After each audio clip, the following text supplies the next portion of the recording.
Now we do this theorem. Let a and b be integers, not both 0, for a positive integer d such that d is GCD of ab, if and only if d divides a and d divides b.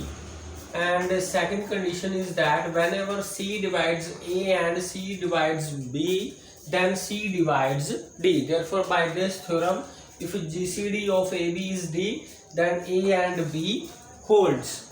So first of all, we take GCD of AB is equal to D. Then clearly by definition of GCD, D divides A and D divides B.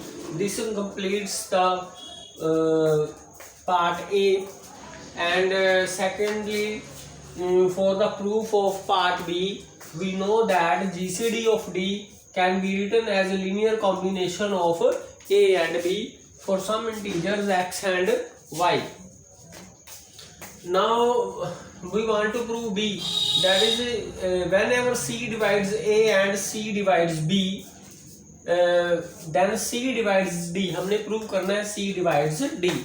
So if we take C divides A and C divides B, then by the proof of we have proved in earlier theorems, if C divides A and B implies C divides AX plus BY for some integers x and y. तो AX plus BY की value है D, तो इसका मतलब है C B को भी divide कर देगा. This proves the B part. Now converse part करेंगे, A और B को हम अज्यूम करेंगे. तो हमने प्रूव करना है कि D is the GCD of AB. Let D be the positive integer satisfying A and B. दोनों को हमने अज्यूम करना है. तो GCD के लिए होता है कि देखो A और B का ये कॉमन डिवाइजर भी है. अब GCD हमने प्रूव करना है, तो अब हमने कोई और कॉमन डिवाइजर लेना है. Let C be another common divisor of A and B. तो बाय बी जो हमने अज्यूम किया है कि अगर सी ए और बी को डिवाइड करता है तो सी डी को भी डिवाइड करेगा. This implies C divides D by the assumption of part B. तो अगर सी डी को डिवाइड करता है तो clearly C is less than और इक्वल टू डी. तो यहाँ से आ गया कि डी भी कॉमन डिवाइजर है और सी भी कॉमन डिवाइजर है, पर D is the greatest common divisor. This is therefore by definition of GCD, D is the GCD of AB. Now we prove the Euclidean algorithm. We use the Euclidean algorithm for finding the GCD of two integers A and B by repeated use of division algorithm. So let two integers be A and B. And because the GCD of A mod B mod is equal to AB, therefore there is no harm in assuming A is greater than or equal to B greater than 0. Means दोनों ही हमने positive integer assume कर लेने हैं, और A क्योंकि कोई भी दो इंटीजर लेंगे तो एक दूसरे से छोटा बड़ा होगा, तो हम अज्यूम करेंगे late A be greater than or equal to B and greater than 0. Now for in Euclidean algorithm we use the repeated division algorithm. तो by division algorithm divide A by B. A को B से हम divide करेंगे, ये question आ गया. This is remainder. तो we know that remainder is greater than और equal to 0 and less than B. If R1 is 0, if the remainder is 0, then this becomes this. From here we have B divides A. B A को divide कर गया, B B को भी divide करता है. Therefore B क्या हो जाएगा? B is a common divisor of A and B. And let C be another common divisor of A and B. So C common divisor ले लिया तो clearly C B को डिवाइड कर दिया. ठीक है, अगर C B को डिवाइड कर गया इसको, तो इसका मतलब C less than or equal to B आ गया. Therefore by definition of GCD, देखो B भी कॉमन डिवाइजर है A B का, C भी कॉमन डिवाइजर है A B का, लेकिन C लेस देन और इक्वल टू B आ गया. Therefore by definition of GCD, B is the GCD of AB. Now GCD of AB is B if R1 is 0. Now suppose that if R1 is not 0, when R1 is not 0, then we divide B by R1 by using division algorithm. तो B को R1 से divide करेंगे, we find quotient and remainder Q2 and R2.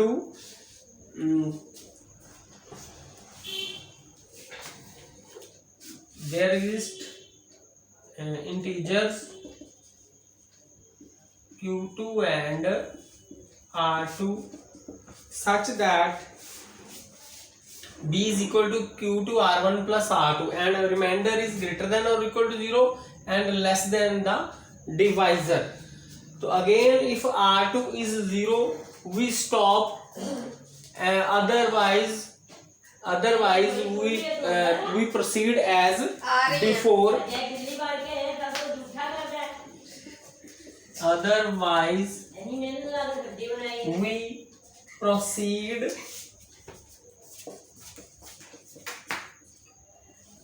as before. So proceed as before to obtain R1 Q3 R2 plus R3 where R3 is greater than or equal to 0 less than the divisor. This is again by division algorithm. We divide R1 by R2. R1 by R2.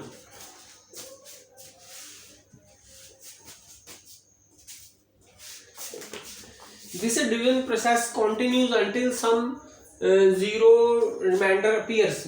This इसको हम continue करते जाएंगे जब तक हमें zero reminder नहीं मिल जाता. जैसे यहाँ पर R2 0 मिल जाता तो हम स्टॉप कर जाते.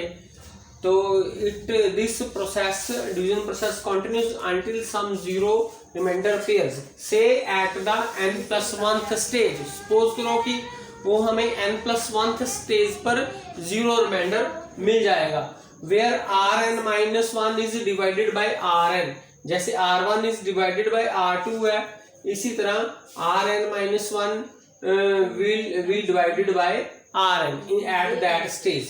तो जीरो रिमाइंडर अक्कर करेगा because B से लेस देन R1 है, क्योंकि पहले यहाँ B से लेस देन R1 था, फिर R1 से लेस देन R2 है, फिर R2 से लेस देन R3 है. इस तरह ये डिक्रीजिंग सीक्वेंस बनेगी पर सभी नंबर क्या है, ग्रेटर देन और इक्वल टू 0 है सभी. तो ये इस सीरीज में तो इस सीक्वेंस में मोर देन B इंटीजर से ज्यादा नहीं होंगे.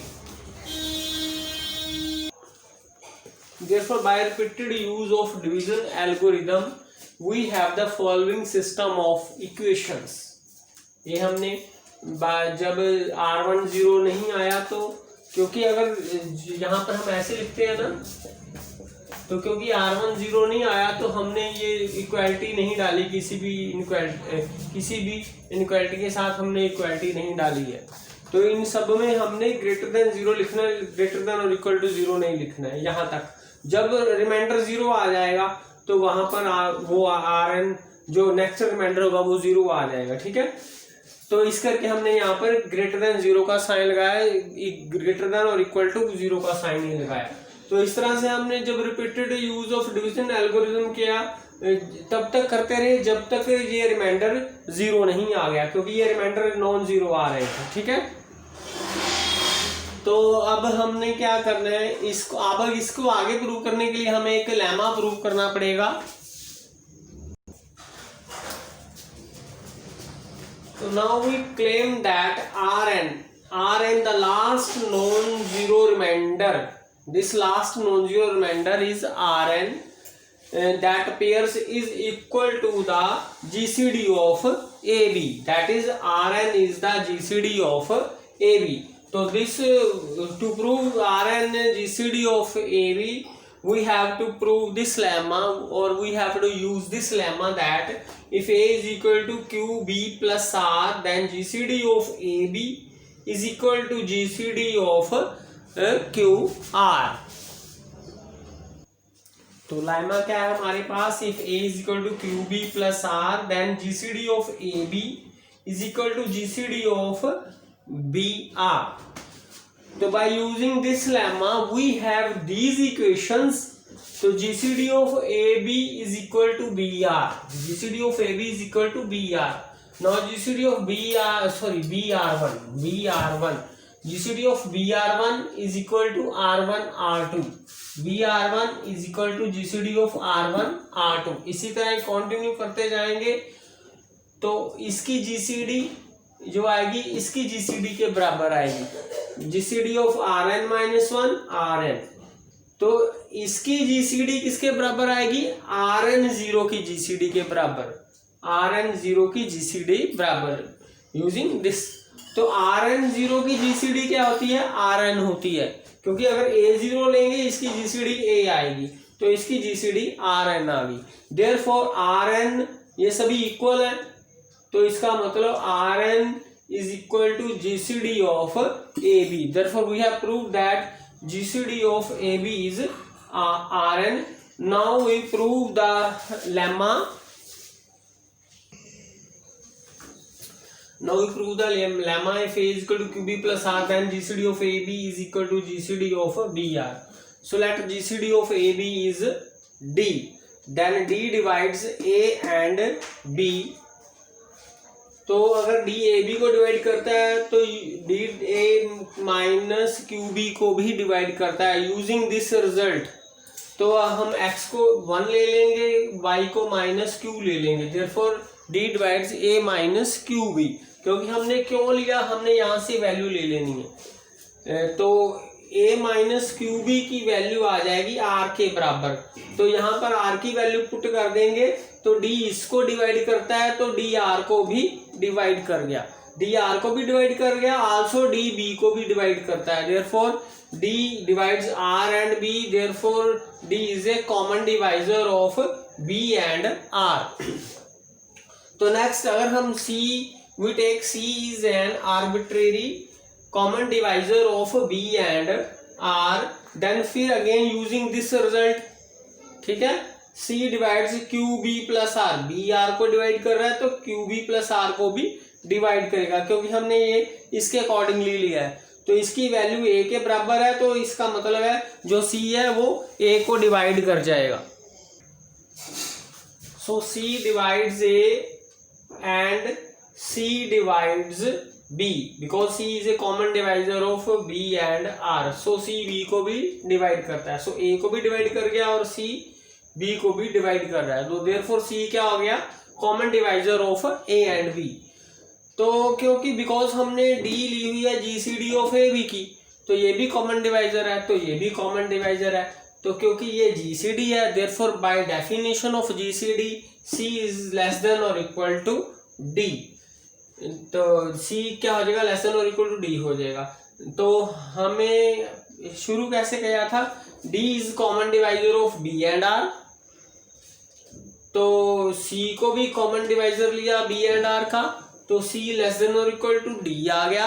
Therefore again by definition of GCD D is the GCD of BR. तो हमने क्या प्रूव किया, D क्या है, GCD ऑफ AB. तो हमने प्रूव कर दिया D is also GCD of BR. Therefore from here AB GCD is equal to BR. This implies GCD of AB is equal to GCD of BR, क्योंकि दोनों की जो GCD आ गई same आ गई. तो यही हमने प्रूव करना था कि GCD of AB is equal to GCD of BR. This completes the proof of the lemma.